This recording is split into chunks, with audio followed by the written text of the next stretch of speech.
Plus de 2 heures de débat ici au tribunal militaire dans le cadre de l'affaire Martinez-Zogo, dont une audience se tenait aujourd'hui.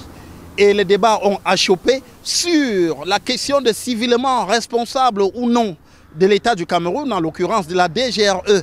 Maître Claude Assira a introduit une demande itérative pour que la situation de l'État du Cameroun puisse évoluer en celle de partie civile.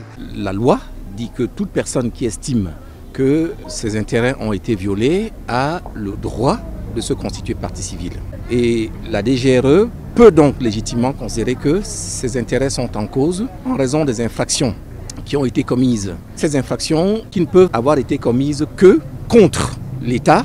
En face, Maître Charles Tchungang et les autres avocats de la défense ont littéralement bondi et se sont opposés à cette demande.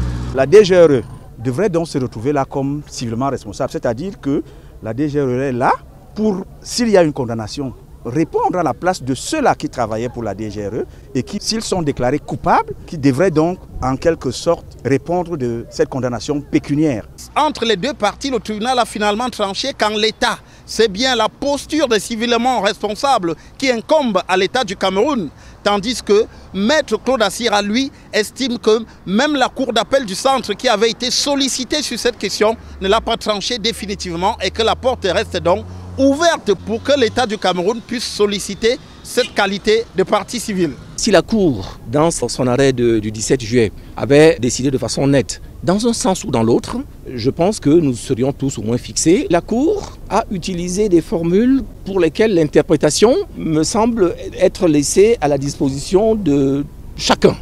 Au final, le tribunal a renvoyé l'affaire pour le 1er septembre prochain pour comparution des témoins et de tous les accusés dans cette affaire. Devant le tribunal militaire, pour Equinox Télévision, Joël Essengue, Gizogo.